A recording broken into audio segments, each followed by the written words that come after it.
John 15:1. Ako ang tunay na puno ng ubas. I am the true vine. We beseech you, O Lord, we ask you to bless us with enlightenment, with wisdom. Turuan niyo pong ipaliwanag sa amin ang kahulugan ng iyong anak na si Jesus, ang tunay na puno ng ubas, the true vine, kung saan lahat kami ay dapat kumapit. Teach us, lead us. In the name of Jesus we pray. John 15:1-8, ako ang tunay na puno ng ubas. Hindi sinabing ako ay tunay, sinabi ako ang tunay. Very specific, it excludes everything and everyone else. So alam natin na may tinutukoy agad dito na hindi tunay na puno. Kasi bakit sasabihin mong ako ang tunay kung wala namang hindi tunay? So doon pa lang ipe-frame natin ang pag-unawa natin sa katuroang si Jesus ang tunay na puno ng ubas. At ang aking Ama sa pagpapatuloy ang tagapag-alaga. Inaalis niya ang bawat sangang hindi nagbubunga at kanya namang pinuputulan at nililinis ang bawat sangang nagbubunga upang magbunga pa ng lalong sagana. And this early, we should already decide kung anong application ang gagawin natin sa buhay natin sa katuroan na ito. At syempre, obviously, dapat ma-identify na natin na hindi tayo yung matatanggal na sanga. Kundi tayo yung ipoprune, lilinisin, tatalbusan para lalo pang mamunga. At kasama ng pag-unawang yan ay dapat nating saliksikin, ano ba talaga yung bunga na pinag-uusapan dito? So ang patay na sanga, inaalis. Ang buhay na sanga, nililinis. Para mas dumaloy ang life ng vine at mas mamunga ang branch. Dapat mag-decide tayo early on na dapat tayo yung branch na namumunga. At lalo pang mamunga dahil magpapaprune tayo. At sa pagpapatuloy ng Panginoon, nalinis na kayo sa pamamagitan ng salitang sinabi ko sa inyo.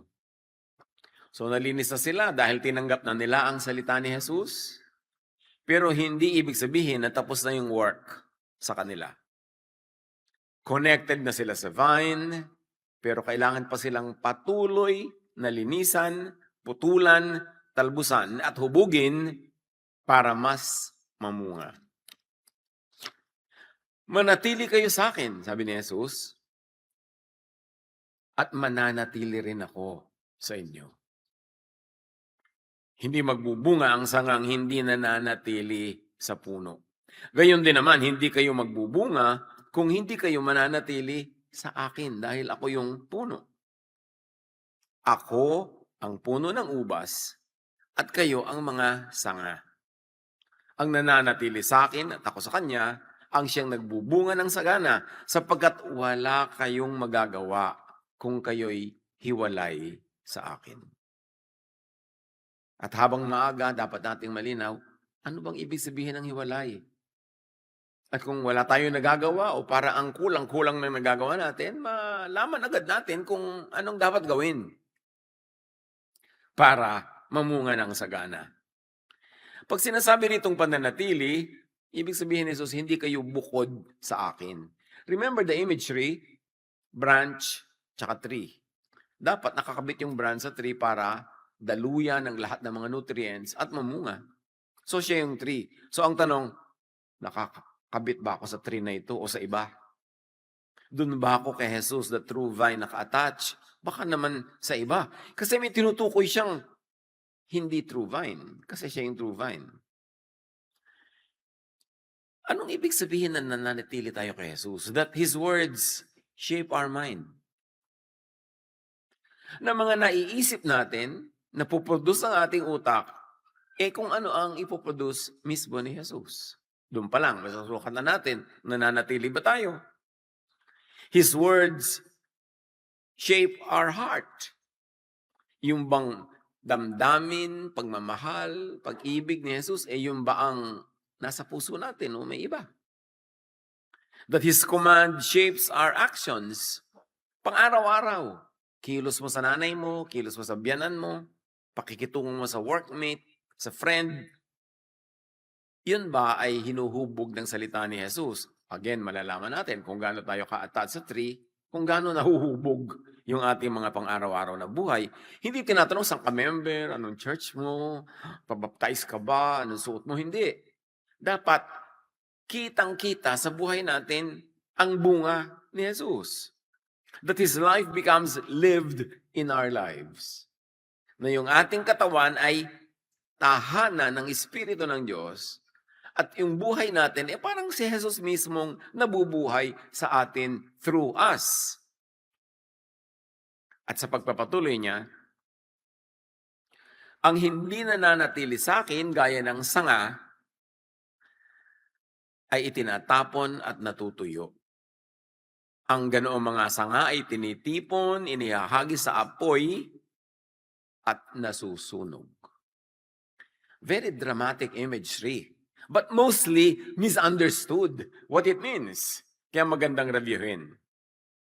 So, ang hindi namumunga ay natutuyo, pinuputol, inihahagis sa apoy at nasusunog. So, ang picture natin dito is an ongoing fire tulad ng sakalan at ginagawang panggatong yung natuyong sanga. So, ang natuyong sanga ay ginagawa nilang panggatong. Anong ibig sabihin nito? Bumababa ang usefulness. Mula sa isang namumungang sanga, naging panggatong. Sayang ang potensyal. May mas mataas pa sanang magagawa, may mas marami pang mararating, may higit pang dakilang silbi, pero magiging panggatong na lang imbes fruit-bearing branch. Magiging firewood, imbes na very, very useful to one and all, kasi ang bunga niya ay hindi lang kanya, higit doon, ito ay pinakikinabangan ng marami pa. So, may warning agad yung turo ni Jesus, mamunga o ma-demote, maging panggatong. Sa pagpapatuloy niya, napaparangalan ng aking Ama kung kayo'y masaganang nagbubunga at sa gayon kayo'y maging mga alagad ko.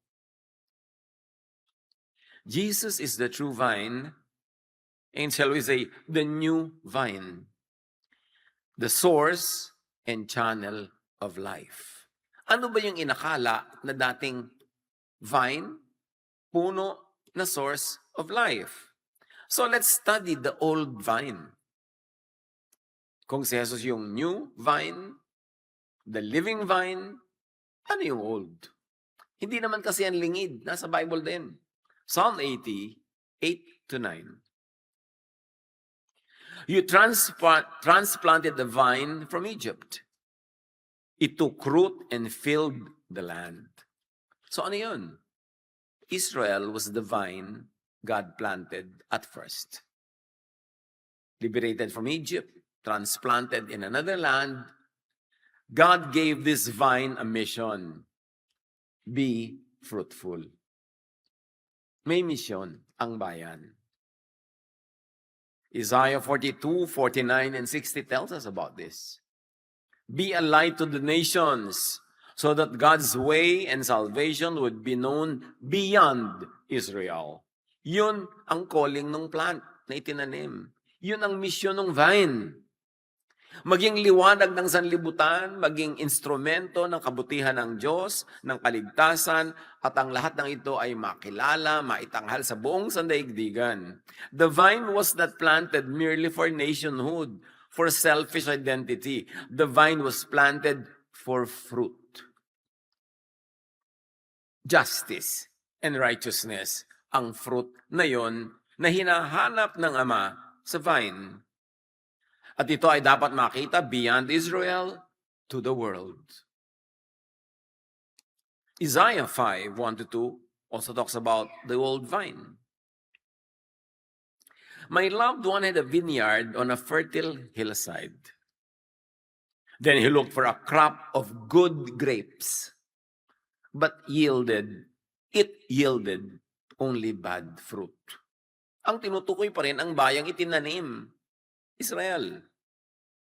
Isaiah 5:7, the vineyard of the Lord Almighty is the nation of Israel. Ayan, hindi na kailangan interpretation. Ang linaw-linaw na. The vineyard of the Lord Almighty is the nation of Israel, and the people of Judah are the vines He delighted in. And He looked for justice, but saw bloodshed. For righteousness, but heard cries of distress. Sa Tagalog version, umasa siyang gagawa ito ng makatarungan. Ngunit sa halip ay naging mamamatay tao, panay pang-aapi ang kanilang ginawa. Ibinunyag na ito noon pa sa Isaiah. The fruit was that the harvest God sought.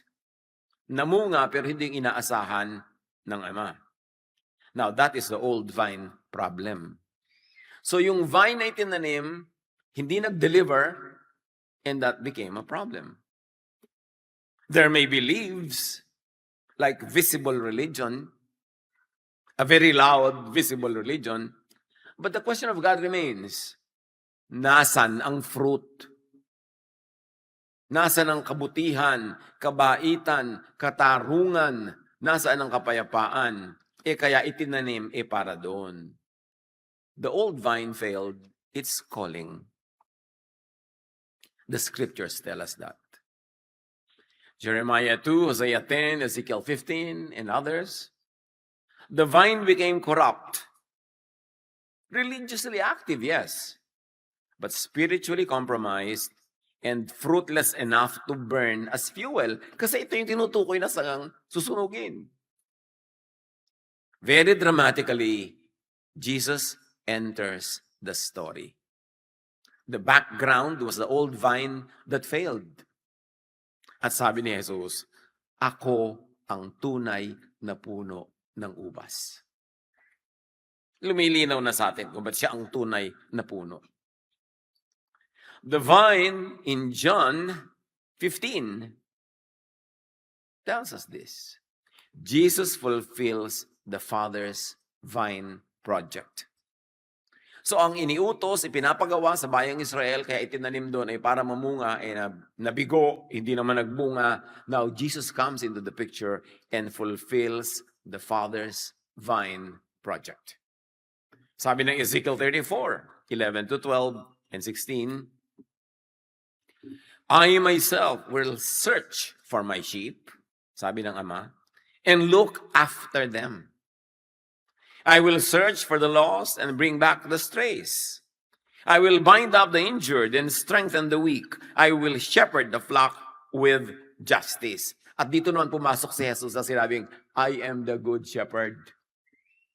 Dahil siya rin yung tumupad ng gustong mangyari ng Ama na ma-shepherd ang bayan, hindi lang ang Israel, kundi ang buong daigdig, na nag-fail na naman yung bayan na yun para gawin yun. Kaya si Jesus yung naging true vine at pagkatapos siya pa rin yung naging shepherd, the good one. Siyempre, kung may good one, merong bad one. Siya ang sinabing, I am the light of the world kasi merong darkness. Kaya yung mga sinasabi ni Jesus, mga I ams, na pinag-aaralan natin itong mga nakaraang panahon, ay puro may tinatamaan, may nire-rebuke, may ibinubunyag. Pag sinabi ni Jesus at I am the light, na-expose yung darkness. I am the true vine, na-expose yung false vine. I am the good shepherd, na-expose yung bad shepherd. Kaya kailangan nating harapin ang itinuturo ng scripture tungkol dyan para natin mapakinabangan. And in our very, very personal case, para tayo maging mga sangang namumunga at hindi maputol at maging panggatong. The vine in John 15 and the fruitless fig tree in Mark 11 are not decorative garden images. Matatandaan natin yung fig tree. Ang dami nagtatanong doon, bakit hinahanapan ni Jesus ng bunga yung fig tree na puro dahon at nung walang bunga, the fig tree was cursed and the fig tree the following day died. At sabi ng mga disciples, Lord, yung pong puno na pinagalitan nyo, ayun, tuyo na, namatay. Magkakakambal tong mga kwento na to. Nung failed vine sa Old Testament, itong vine na sinasabi ni Jesus at pati yung fig tree, pinapakita niya yung talagang lesson na ito. This themes, these motifs of the vine, of the fig tree, are covenant warnings, fulfillment announcements, and life and death teaching. Hindi lang ito magandang kwento ng agriculture or horticulture or gardening. Yun ang ginamit na metaphor, springboard ng discussion, but the story doesn't stop there. So enter Jesus, John 15:1, I am the true vine and my Father is the gardener. Ibig sabihin, project pa rin ito ng Father. Kasi di ba, project nga ng Father yung magtanim ng mamumunga dapat na bayan. Pero hindi namunga, so si Jesus na ang dumating para gawin yung misyon. Jesus is the true vine who fulfills what the old vine failed to bear. Fruits of goodness, righteousness, kindness, justice to the world, to the nations. And the Father was so disappointed. Sabi niya, hindi yan ang nakita ko nung hinanapan ko kayo ng bunga. Kaya sabi ni Jesus, not I am a vine, but I am the true vine. That word true carries the fresh insight of the message. Israel was the old vine by calling, by mission, by design. But Jesus is the true vine by fulfillment. Sa actual accomplishment, naganap, na-accomplish, si Jesus ang naging true vine. John 15, Isaiah 5, and Ezekiel 15 also echo these realities. Life is in attachment to Jesus, the true vine, not to the old vine judged for fruitlessness. This early we ask, saan ba ako naka-attach? Saan ako humuhugot ng spiritual life? Saan ako humuhugot ng lakas, ng katotohanan, ng katuruan? Saan ako humuhugot ng mga ideya na ipapamuhay sa buhay ko? Sa true vine o sa old vine that failed? Jesus fulfills what was at first Israel's calling and mission.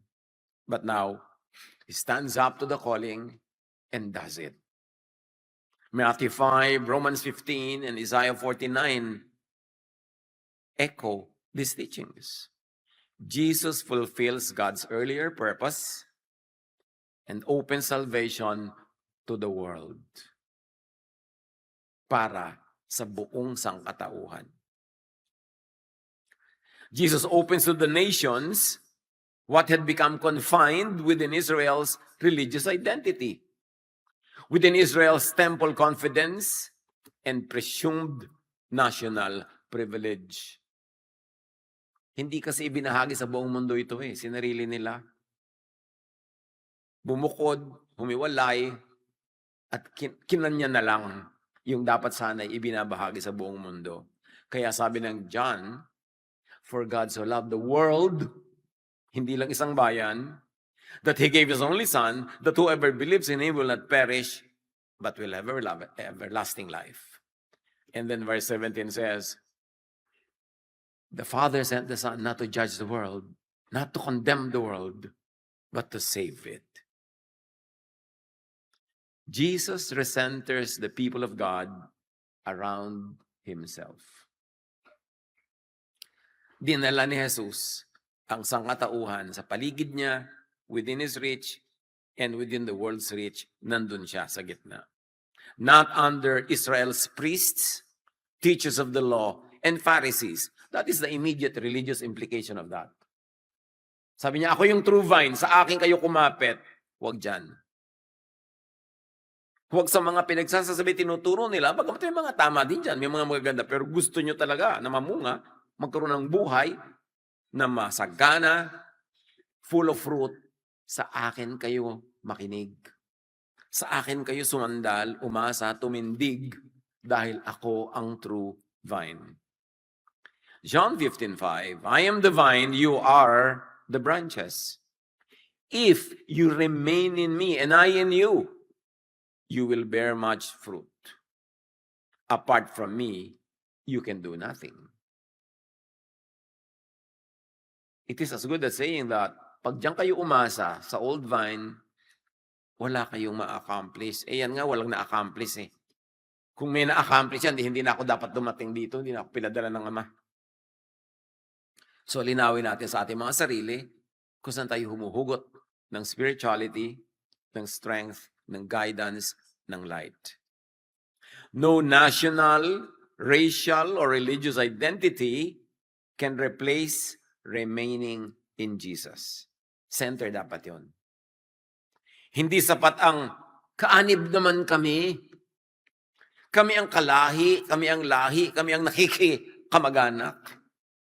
Hindi yun ang usapan. Hindi yung kami ang nasa tamang grupo. Kami yung tagaloob. No. Ang tanong kay Jesus, the true vine ka ba naka-attach? Kasi marami naman, akala nila naka-attach sila kay Jesus, pero nung nagkaliwanagan, hindi pala kung saan pala naka-attach. At sabi niya, you will know them by their fruits. Gusto mong malaman kung saan kang puno naka-attach, dito naman yung bunga mo. Ang bunga mo ba ay Jesusness? Baka naman Pharisees, hindi naman mahirap malaman kung saan ka naka-attach. Ganun kasimple, parang cartoons na nga kasimple yung illustration Para hindi na tayo malito pa. Ang buhay ng sanga ay hindi galing sa group label, corporate identity, kundi sa personal attachment ng individual sa puno. At hindi ito by group, hindi by lahi, hindi by nation, hindi by corporate assembly, individual, personal. And the Father remains the gardener. Jesus is very quick to clarify the continuity. Hindi napalitan kung sino ang tunay na nasa likod ng lahat ng ito. Ang Ama pa rin. Pinalitan lang yung vine. Sends a true vine because the old vine didn't do the work it was supposed to do. John 15, 1-2, ang aking Ama ang tagapag-alaga. Inaalis niya ang bawat sangang hindi nagbubunga. So we zero in on that. Paano ba nagbubunga? Ano ba ang bunga? At paano malalamang hindi ka pala namumunga? At kanya namang pinaputulan at nililinis ang bawat sangang nagbubunga upang magbunga pa ng lalong sagana. Psalm 80 and Isaiah chapter 5 tells us that the Father is the one who planted, cared for, inspected, and judged the vineyard. Hindi tayo ngayon ang nag-judge, ha? Never. Binabasa lang natin yung nakasulat sa Scripture. And it is the Father who judges. In fact, who did the judging. In John 15, the Father knows what fruit is. Kasi pwede tayong madaya. Katulad ng fig tree, ang daming dahon. Tapos wala naman palang bunga. Ano yung mga dahon na yun? Ang daming verses na alam. Wala namang bunga kabutihan at kabaitan. Ang daming ritual na dinadaluhan. Wala namang bunga ang kababaang loob. Ang daming ministry, ang daming service, pagod na pagod. Pero wala namang bunga ng peace, ng rest. Kaya dapat tinitingnan natin, baka puro dahon. Dapat may bunga. So the Father knows the true bunga. Hindi siya pwedeng madaya. And the Father knows what blocks fruit and drains life. What must be cut away. John 15:3, you are already clean, pruned, because of the word I have spoken to you. So ang common reading nito, yung pruning of personal sins. Pag sabi ko, kailangan mapurun ka, dapat pala tumigil ako manigarilyo. Although, dapat nga, tumigil kasi hindi yan mabuti. Dapat pala ganito. Puro personal ang application. Kasi nalalayo sa tunay na topic kung ano yung fruit na hinahanap at kung ano yung wrong sanga. This reading of pruning as personal behavior and personal life misses the original big picture. And because the reading misses it, hindi tuloy na aaksyonan ng tao yung dapat aksyonan. The context of what had to be pruned is not from individuals, but from the failed vine, the failed system. Yun ang ipuprune. Hindi personal behavior, but corporate religious behavior. ang dapat ituwid. Isaiah 5, Jeremiah 7, Matthew 3, Matthew 21, at iba pa. God sought fruit, but religion became confidence without obedience. Ano ang nakita doon sa vine? Confidence in religion, but no moral obedience. Ipinagmamalaki ang relihiyon, ipinagmamalaki ang membership, ipinagmamalaki ang lahi. Pero pag tiningnan mo ang mga asal, mga ugali, sabi niya, anong nakita daw ng Diyos? Lagi kayong mga mamamatay tao, puro kaapihan, puro hibik, iyak ng mga kinakawawa. May angas sa templo pero walang pangingimi sa Diyos. Yan ang natagpuan nung hinanapan ng bunga yung vine. Religion became ancestry without repentance.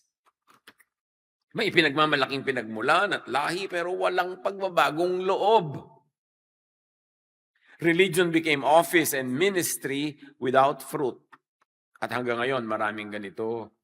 May hawak na tungkulin at titles, maraming pera at kapangyarihan, pero walang bungang kabutihan, kabaitan, katarungan at katuwiran. Ang problem ay hindi kakulangan ng religious identity. Ang dami nga eh.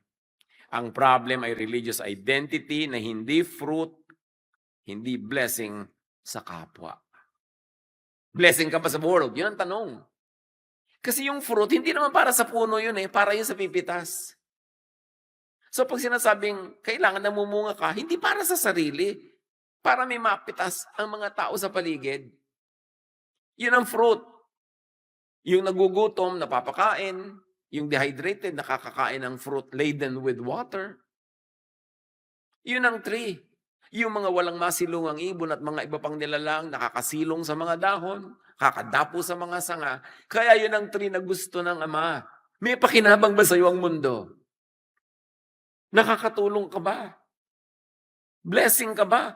Kasi kung ang dami-dami mong fruit, pero pang sarili mo lang, aanin mo yun. Yun ang old vine na natuyot. Ito yung fig tree na puro dahon pero walang bunga. Bakit siya nag-wither at namatay? Sinabi na sa Ezekiel pa lang eh. Tagal-tagal nang nauna yung kwento nun eh. Kaya nung dumating si Jesus, dapat yung mga mulat, sinabing, ay, ito na yung true vine. Dapat dito na tayo. Pero hindi, pinatay pa nga nila. Nireject nila. Tinawag nilang demonic yan, huwag kayong makikinig. Because the false vines wanted to keep the people under their control. The bad shepherds wanted to keep the sheep para gatasan nila. Kontrolin, ikulong. The old vine had to be pruned of everything that looked religious, but did not bear God's fruit. It's not enough that you look religious, that you are religious. You have to bear fruits. Fruits of goodness, kindness, love, forgiveness. Fruits that give others rest. Nagbibigay ba tayo sa kapwa ng nourishment, ng pahinga? O tayo yung pumapagod sa kanila? Binibigyan natin sila ng forgiveness, ng way to be forgiven? O tayo yung umuusig? Binibigyan ba natin ng space o kinukulong? Malinaw dapat yan. This pruning is institutional, not only personal. But of course, it will eventually filter down to personal levels. Pero it begins big. Yung institution, the big idea, the big story. Ritual without righteousness is to be pruned. Altars without obedience have to be torn down. The old vine had to be pruned of scripture knowledge, but without recognition of Jesus. Di ba? Alam na alam nila ang scripture. Nang dumating si Jesus, hindi naman nila kilala, hindi kinilala, at hindi kinilala. Yun ang dapat ma-prune. Puro ka-verse dyan. Pero kilala mo ba si Jesus? John 1:9-11, He was in the world, And though the world was made through him, the world did not recognize him. But the world had a lot of religion. That blindness had to be pruned. Tulad nung man born blind, sabi ng mga disciples kay Jesus, sino po may kasalanan? Bakit blind to? Siya o mga magulang niya? Kasi itong mga relihiyosong taong to, basta nakakita ng sakit, meron agad may kasalanan to blame. Dadalaw sa may sakit, sister, baka naman may unconfessed ka. Dumalaw ka pa. Yun lang pala yung fruit mo. So, sabi ni Jesus, hindi yung mga magulang niya may kasalanan, hindi rin siya. Ang lahat ng ito'y nagkalakip-lakip para makita ng lahat ang gagawin ng Ama sa buong daigdig. Because ang buong daigdig represented ng bulag na yan, binulag siya. Bibigyan siya ng paningin. At nung binigyan ni Jesus ng paningin, it is symbolic that the truth of Jesus will result in global, worldwide revelation. At ang lahat ay magkakaroon ng malinaw na pagtingin sa katotohanan. Anong ginawa ng mga bad shepherds, yung mga religious leader ng Israel? Nilait, ininsulto, ininterrogate, and eventually, itiniwalag yung bulag na nakakita na. At tinawag si Jesus na demonic. Yun itong pinag-uusapan nating vine na kinailangan ni Jesus na manindigan para magkaroon ng available na true vine. Puro religion, puro verses, pero hindi kilala ang Son of the Most High God. Walang Jesus-ness sa buhay, pero talaga namang namumusarga sa verses ang bibig. Yun ang hinahanap na fruit. The old vine had to be pruned of leadership that blocked people from life. Because yung good shepherd, sabi ni Jesus, I am the good shepherd, therefore merong bad shepherd. Sabi niya, I am the gate. Anong ibig sabihin nun? Sabi niya, I am the door. The sheep will come in and out and find pasture. So Jesus as the gate is not prison. Jesus as the gate is a way in and out. Hindi niya sinosolo, kinukulong, itinatali, binibihag ang tupa. Pero maraming mga shepherds hanggang ngayon, pag sumali ka sa kanila at napalapit, topo-topo, di ka nalalabas. Di ka na makikinig sa iba. Sa akin ka nalang makikinig, dito ka nalang aaten, hindi ka makikipag-fellowship sa iba. Kahit mga kamag-anak mo, huwag ka nang pupunta doon, namatay yung lola mo, huwag na, kasi iba sila, iba tayo. Sinolo, ikinulong ang sheep. Hindi yun si Jesus na gate. Because Jesus as gate is not prison. So dapat mo itanong, sheep pen ba ito o kulungan? Saan ba ako nasadlak? The old vine had to be pruned of fruitless identity. Puro identity, tayo. Pero wala namang bunga. Anong bunga? Well, marami kaming bunga. Ang dami naming project, ang dami naming ganito, ang dami naming mga ginagawa. Pero ang bunga hinahanap ni Jesus ay hindi yon.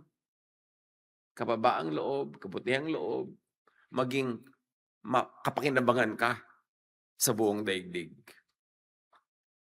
Matthew 3:8-9, sabi ni John the Baptizer, produce fruit in keeping with repentance and do not say, we have Abraham as our father. Kasi yun ang pinagmamalaki ng mga Israelites na apo sila ni Abraham. At ng kung sino-sino pa. Sabi ni John, huwag niyong mauungkat sa akin yung apo kayo ni Abraham. Ang atupagin niyo, mamunga kayo ng hinahanap ng Diyos. Kagandahang loob, hindi ganyang yabang. Hindi pagmamalaki. Kabutihan. So tigilan ng racial claims, ang superiority, dahil hindi yan ang bungang hinahanap ng Ama. Ba't natin ito pinag-aaralan? Para maipwesto natin ang mga sarili natin in the scheme of things. Because we are surrounded by all kinds of vines like this. Tiyakin naman natin na nakakakapit tayo sa kay Jesus talaga at malalaman sa bunga. God cleanses His vine project by bringing everything to its true vine, Jesus. Life is only in connection to Jesus. John 15:4-5, remain in me as I also remain in you. No branch can bear fruit by itself. It must remain in the vine. Kami magtataka, ba't ang tagal-tagal ko nagba-Bible study pero napakabugnutin ko pa rin, wala pa rin akong tiyaga, magagalitin pa rin ako. Bakit hindi ako manaig sa mga tukso? Baka naman hindi ka nakakabit sa vine. Kasi kung nakakabit ka, mamumunga ka daw ng tama eh. So wag nating bulagin natin sarili, wag tayong magbulag-bulagan, wag nating itago ang katotohanan. Huwag takpan ng sugat na kailangan niyan buksan, itanghal para malanggas at magamot. Kailangan maging prangka tayo sa ating sarili. Ano bang bunga ko? Anong nakikita sa akin? Para malaman ko kung saan ako naka-attach. Kasi baka buong buhay, akala mo naka-attach ka sa true vine, yung pala sa iba. Neither can you bear fruit unless you remain in me, sabi ni Jesus. I am the vine, you are the branches. If you remain in me and I in you, you will bear much fruit. Apart from me, you can do nothing. So ang project natin, una, tiyakin na kay Jesus naka-attach. At pag nakita na natin, oo nga, naka-attach ako, magpa-prune sama. Not only of personal habits, personal things, but also of big religious issues. Dapat ma-prune yun kasi yun ang hadlang para dumaloy ang buhay through the vine, Jesus. Christian life, Jesusness, is not institutional belonging. Hindi kung saan kakabilang. It's not historical continuity. It's not correct labeling na ito ang pangalan mo.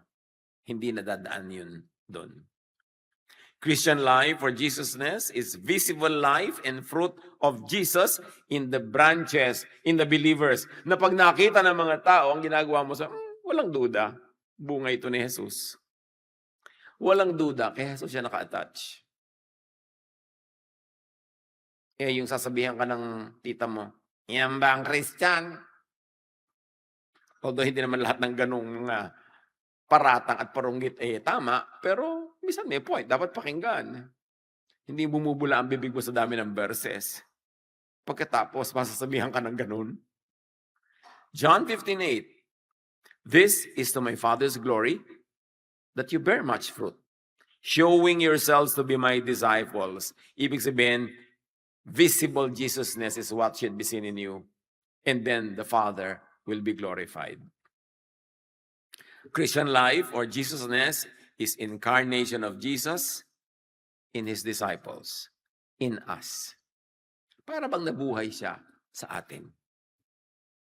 Then doon mo lang makikita, anong ibig sabihin pala nung talagang peace, nung rest? Yung dumarami yung pinapalampas mo na lang, you don't stop at every station and fight every battle. Nagiging mapagpasensya ka. Less and less matatakotin, more and more mapagtiwala. Yun ang mga bunga. Ba't ka pa magre-religion kung hindi na magiging bunga, napagod ka lang, nahingang ka pa ng tithes and offering. Tapos wala ka na pala. Dapat sulit. In Matthew 7:16-20, Jesus teaches that a tree is known by its fruit. Good fruit shows good life. Bad fruit exposes a bad tree. Tingnan, suriin ang bunga. Galatians 5:22-23 gives us a very good glimpse of what that fruit is and what it can be. But the fruit of the Spirit is love. So tanong agad, loving ba ako? Kalove-love ba naman ako? Joy, peace, forbearance or patience, kindness, goodness, faithfulness, gentleness, and self-control. Against such things, there is no law. It's unassailable. Walang makaka-question ang doctrine na yan. Kahit sa magpatiwa-tiwarik at magpagulong-gulong, pagka nandyan at namumunga ka ng love, joy, peace, forbearance, kindness, goodness, faithfulness, gentleness, and self-control, surely tama ang doktrina mo. Surely naka-attach ka sa true vine. Fruit shows the life of Jesus moving through the branch. Fruit must look like the vine. ang anak ng Diyos ay dapat kamukha ng Diyos. Ang sumusunod kay Jesus ay dapat kamukha ni Jesus. If the vine is Jesus, the fruit must be Jesusness, made visible. Bakit ba may mga allergic sa salitang Jesusness? Dapat allergic ako kay Jesus, pagka-allergic kayo sa Jesusness. Parang kung ayaw nyo ng Appleness, dapat ayaw nyo ng apple. Kung gusto nyo ang Filipino-ness, dapat gusto nyo yung Filipino. Ganun lang naman kasimple yung word na yun eh. Why problematize it? John 15:6, if you do not remain in me, you are like a branch that is thrown away and withers. Such branches are picked up, thrown into the fire, and burned, meaning demoted from a fruit-bearing branch to a panggatong. That's actually the literal meaning of the sayings. Nagiging firewood, panggatong na lang. May saysay pa rin naman, but much less. Sayang. Sayang naman. Naging gano'n na lang. Ezekiel 15:6, therefore this is what the sovereign Lord says, as I have given the wood of vine among the trees of the forest as fuel for the fire, so will I treat the people living in Jerusalem. This is the Most High God speaking through the prophet. Sabi niya, kung paano ko ginagawang panggato ang mga tuyong kahoy, ganyan ang gagawin ko sa mga taga-Jerusalem na puro religion, tapos hindi naman maka-Diyos. The verses say this. All you have to do is read it. The gospel of the true vine is this. The old vine failed. God sent Jesus, the ultimate vine, na tumupad at gumanap sa dapat sana'y calling ng old vine. God sent Jesus, who bore the fruit God sought and gathered the fruitful people into Himself from all over the world. Inilabas ni Jesus sa bakuran ng Israel, ng Jerusalem, ang paghahari ng Diyos. Kaya sabi niya, go to all the nations, be my disciples, teach them everything I have commanded you. Hindi yung commanded ng mga priest na yan, hindi yung commanded ng mga Pharisees. What I commanded you, yun dalhin nyo sa mundo. Okay, ang dami naging mga missions all over the world. Ano ang dinala? Kaninong turo ang dinala? You will know them by their fruits. So the fresh announcement of John 15 is this. Life without God is now sourced from Jesus. Not from the old vines, failed, fruitless branches. Recognize that. True followers of Jesus. Fruitfulness is now possible only by the personal connection to Jesus, not to the old vine. Let the command of Jesus actually shape relationships. Pag sinasabi natin, teka, okay, mananampalataya ako ni Jesus. Nakakapit ako sa vine. Paano ka makitungo sa nanay mo? Paki-review kung paano ka makitungo sa biyanan, sa hipag, sa office mate, sa kapitbahay. Doon pa lang malalaman mo na kung anong vine ka meron. Hindi tinatanong sa kang sumisimba paglinggo. Anong Bible version ang hawak-hawak mo? 3 kilo sa bigat. Anong suot mo? Gano'ng kahaba? Hindi yon. Paano ka makitungo sa kapwa? Yun ang hinahanap sa'yo na fruit. Hindi ba yun ang inusig ng Diyos yung Israel? Yung nakita ko sa inyo, puro pagmamatay tao, puro mga pang-aapi. Ang dami-dami nag-iiyakan, inaapin nyo, inaagawan nyo. Anong ginawa nyo? Bakit nyo ginawang ganyan? So tapos sasabihin mo, baka Jesus ka, pero anong pakikitungo sa kapwa? Let the life of Jesus become visible in your life. Bear fruit. Happy 41st anniversary, day by day.